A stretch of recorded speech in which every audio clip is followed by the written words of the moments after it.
Greetings, Earthlings! We bring you here another edition of the Outpost Movie Recon. This time we are talking about a television series recently released on Netflix called The Defenders by Marvel Studios. So Raymond, would you like to care to explain what is The Defenders about? Okay, The Defenders is mostly, how do you want to put it, it's like the Avengers of the television series, but without the Avengers, but you are focusing on the 4 Netflix TV series that came out from Marvel. Daredevil, we started off with Daredevil, then after that there was Jessica Jones, then there was Luke Cage, and then finally with Iron Fist. So each of them, they have their own TV, their own series where they, this is where, Marvel already decided to, bring the Avengers along to assemble them into one series of how they work together to protect New York City. So it's another team up of Marvel superheroes, but less so of superheroes. They are not the well-known save the world type as seen in the Marvel Cinematic Universe movies. But more of the down on the ground, your common man, gangster, mafia, street level heroes. They have powers. Okay, so The Defenders is an 8-episode series.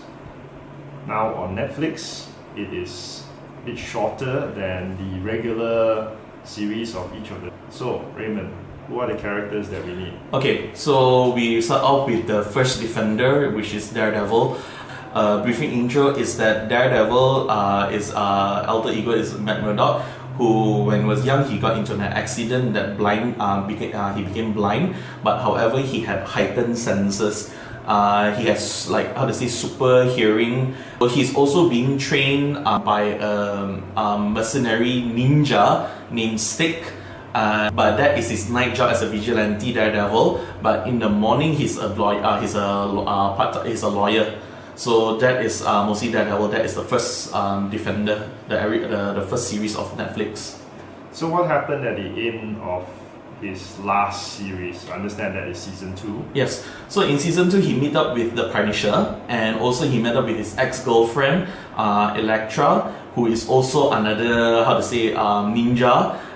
So in the end of the series, they fought with the Hand, which is it's going to be explained later of the Defenders later, and she kind of died. So by the end of it, the Hand, the ninja organization took her body, and they sort of had plans for her, which we will mention more later.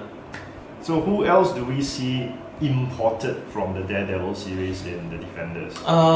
Returning characters, you have Stick, of course, which is Daredevil's mentor. Elektra, definitely. Characters, 2 characters, which is Foggy Nelson, which is Daredevil's best friend, also lawyer partner, and also Karen Page, she's ex-secretary now turned into a journalist. From Jessica Jones, we of course have the namesake private investigator Jessica Jones returning. At the end of her story arc in her own namesake TV series, she defeated Killgrave, which was a mind control supervillain. She has since tried to continue with her life, although she is not directly going straight back to private investigation work, and refuses to be publicly announced for what she has done, although constantly being prompted by her good friend Trish. So another character that returns in this series in The Defenders is her neighbor Malcolm, which was one of the victims of Killgrave's mind control, and then you do see him in much better form. Of course, the lawyer Hogarth, played by Carrie Ann Moss, is also back. Although her role is not a really significant one, she does meet up with Jessica Jones and they have their regular banter. Then next, of course, after Jessica Jones came Luke Cage. Luke Cage is actually, a super, it's not to say what, he's bulletproof. He's bulletproof, and also he has super strength as well. Technically, Luke Cage is not the kind of person who wants to save the world. He's just trying to make Harlem into a better place, which is how to say drug-free, criminal activities free. That's what he's trying to do. Returning faces also is Detective Misty Knight also as well. And after his season ended, technically after his season 1 ended of Luke Cage, he went to jail. So, but however, defenders showed him that he's released because of good behavior. So that's nothing much to mention about Luke Cage. Other than that, yeah. How about his supporting cast? Misty Knight, and then also the ever well known Claire Temple also make a return also as well. Other than that, yeah, that's the only two significant characters for Luke Cage. Claire Temple feels like the Agent Coulson from the first phase of the Marvel Cinematic Universe. She cameos, in fact more than cameos, in each of the respective television series, and of course now she is almost the glue that binds them all together. Yep. I would also like to add Jessica Jones' superpowers is similar to Luke Cage. She has super strength and can leap tall buildings in a single bound. Oh, sorry, that's a wrong franchise. Nevertheless, that's what she does. Unfortunately, she is not bulletproof, but due to their both superpower natures, they both get it on pretty well in the Jessica Jones TV series when Luke Cage was first introduced. Coffee? Luke Cage has lots of coffee, doesn't he? Yep. Lucky him. Then finally we have the Iron Fist, or should I say the Immortal Iron Fist, although that is not very well explained yet. Iron Fist is the alter ego name of Danny Rand, who was a billionaire lost during his teenage years at the Tibetan mountains. He was then saved and adopted by these monks in a monastery called Kunlun. And during that many years, he trained to become their defender, in a way, called the Iron Fist. And literally, he can hunt, aside from Kung Fu powers, he literally can summon his chi to form a glowing iron fist and smash things. Returning from the series is Colin Wing, a good friend, seemingly lover, and at the very end of his series, he returned to Kunlun and finds that the monastery has been destroyed. He presumes it is done by the Hand and goes on a global pursuit tracking down the Hand. So now, Raymond, how about the villains in this Defenders? Okay, so if you have been noticing that we have been both me and Smock over here, we have been mentioning the Hand. So what is exactly the Hand? Exactly, not this Hand. Okay, the Hand is actually an evil ninja organization. They are the people who are running mostly of the gangsters and also the mafias in New York downtown. Underworld activities. Underworld activities. That is the right correct term. Yeah, okay, got it. So technically, they are, as ridiculous as they sound, they are actually an organization of ancient ninjas. So one thing terrifying about them is that they have the ability to revive dead people. As mentioned, the Hand, so that's why they consist of 5 people, because they are considered the fingers. Yeah. 5 fingers. The 5 fingers. So the 5 fingers is played, one of them is Alexandra, played by Sigourney Weaver, which you know from the Alien franchise. She is the boss. Yep. Madame Gao, the old Chinese woman, which she came out in Daredevil. First introduced in season 1 of Daredevil, and she in fact seems to be a recurring villain for a number of the series, including Iron Fist. So you have Suwadi. I think he didn't came out in any of the series except Defenders. Also another one of the finger. Murakami, also another new character. A Japanese, not sure, Yakuza maybe. And lastly, Bakuto, who was introduced previously in Iron Fist and presumably dead, but apparently not. I understand, like many comic book characters, death is not permanent. As a Uncle Ben. They must have many doses of Khan Noonien Singh's blood lying around. In fact, that is almost the way how Elektra returns to the living. And if you think that maybe they have their own Lazarus pit, well, not really Lazarus pit. They have their own Lazarus coffin. That's a wrong franchise. Yeah, I know. Too, isn't it? So we have 4 defenders and the 5 fingers of the hand, as Mr. Raymond just named. They are considered as the antagonists for each of the protagonists in the defenders. I think we would count Stick as another. Stick is actually okay. Stick, on the other hand, he is also part of another ninja group, but however, he's not part of the hand. He's part of a ninja group called the Chase. That Stick, in the backstory of Daredevil, was training Matt Murdock to be one of the warriors of the Chase, and as well as Elektra herself.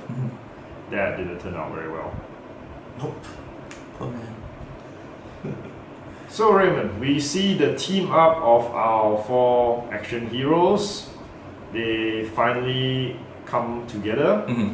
How was that to your expectation? It was quite good. The one thing I like about the action scenes is that they is much more well choreographed. Of course, the one that that fights well is of course definitely still Daredevil because he's a martial artist.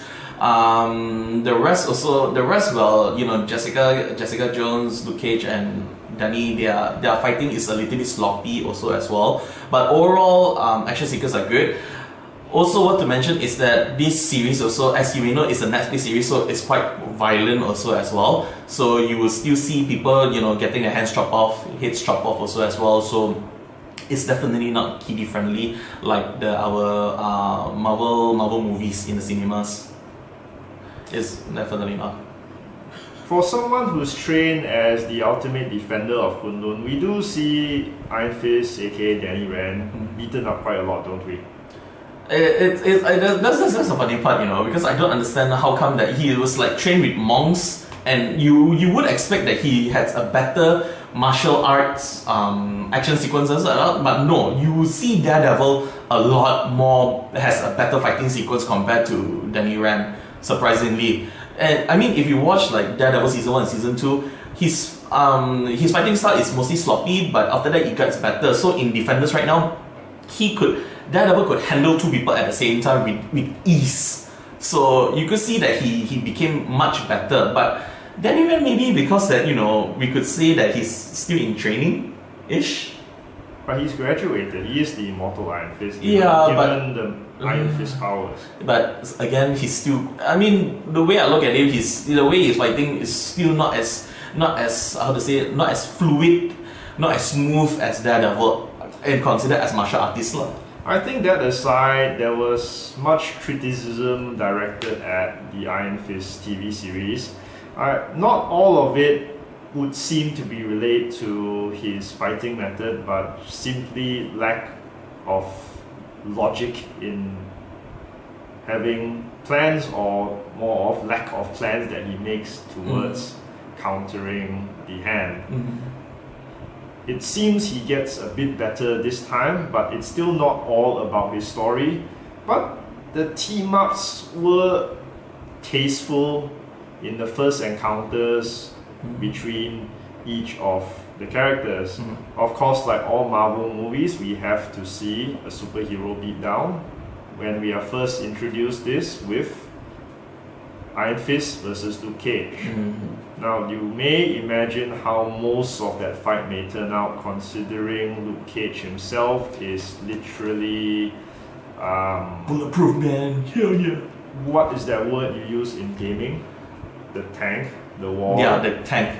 We consider him as a tank. Or the wall which doesn't move. Yeah. So if you can punch the wall will not move. Until you use the Iron Fist, then things happen. Yeah. And the other team up that we see first is between Jessica Jones and Matt Murdock. Not so much Daredevil. Yeah. But they all 4 finally come together towards the end of episode 3. Perhaps you could say a bit more about Alexandria without spoilers.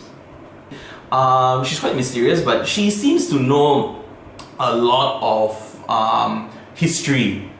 But then again, of course, to reveal her who she is going to be in spoiler territory as well. But okay, let's keep it short and sweet. Alexandra, she knows martial arts for a white woman. She knows a lot of history background. And when we first got introduced to her, she was in the first episode. She has like a terminal sickness, so she is dying already. Yeah. Other than that, I think many of the other members of the Hand also remarks that she is often the boss and does not get her fingers dirty. Yeah, she's mostly, how to say, is like she's like Wilson Fisk in a way. She sees everything and make sure that all her henchmen do the job, but make sure the job is done properly. That's the way I look at her. Yes, and based on the events in the Iron Fist TV series, we also see that members of the Hand do not always get along with each other. They're always on each other's throats, but then again, which supervillain team up, they're not on each other's throat. Alright, shall we now go into spoiler territory? Yay! What would you like to spoil, Mr. Raymond? Okay, the first 2 episodes, it was a little bit slow because they were trying to build up the whole tension and they're trying to build up what is exactly going on. So until episode 3 came out, it was like mostly the Hand. So the whole build up for episode 3 and continue onwards to the last episode, episode 8, it's quite okay. It's not to say it's slow, because I was afraid that they have not enough episodes. Because they only have 8 episodes, it's like 5 episodes shorter to a normal Netflix series. So, but however, it was well planned out. But however, also at the same time, I find that also sometimes it was a little bit slow, in a way, because that Jessica Jones' investigation part. So she has to go meet up with the client a couple of times. So it's like I find it that's like, I don't think that's needed. I think the first 2 episodes works well as a reintroduction of the characters, especially if you have not seen some or all or any of the previous television series. So that sequence that Mr. Raymond describes is very much showing the way Jessica Jones goes about her private investigation. By the same token, Matt Murdock is also in the legal courts representing a client against unscrupulous corporation. And also mostly and you also see that Luke Cage is back out in the streets and he wants to do good again for his to Harlem. So he wants to clean up the streets. He still wants to clean up the streets, which gotten a bit dirty in his absence due to Hand again. Yes.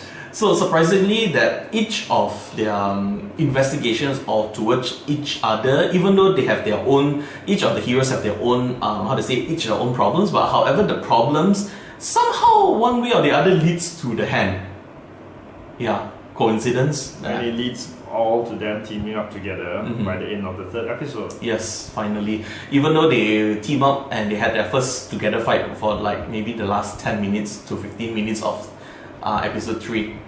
Then after that they fought more by the end of but mostly on episode 7 and 8 lah. Between those like other episodes, they didn't really fight a lot. Yeah, mostly it's just single battles or solo in a way. Skirmishes perhaps instead of the big team up. Yes, correct, exactly. So that's mostly what we can say about the episodes in a way. So how did you feel about the whole series? It's good. I find it that they actually follow the some of the parts of the comic books quite well, especially Elektra and also Daredevil. They captured the love-hate relationship between each other from the comics into the TV series quite well. Well, Mr. Raymond, Marvel's The Defenders on Netflix, what is your rating? I'll give a good 7.9 out of 10. It's okay. It's alright. Could be better, but then again, it's satisfying enough for a TV series lah. So you would say all Marvel fans should catch this 8-episode miniseries? They should, but would they enjoy it also as well? I'm not exactly sure. If you like those like a much more adult tone of the Marvel series, if you guys enjoyed the Netflix series so far, you would definitely enjoy the Defenders, that's for sure. If you're a Marvel fan, go watch Marvel's Defenders now on Netflix. You do not need to have watched any of the previous television series Not exactly. from Netflix, Not exactly. but it will help Yes. in the understanding of the major plot lines. Mm-hmm. This is Mr. Smock, And I'm Raymond. signing off for now until the next.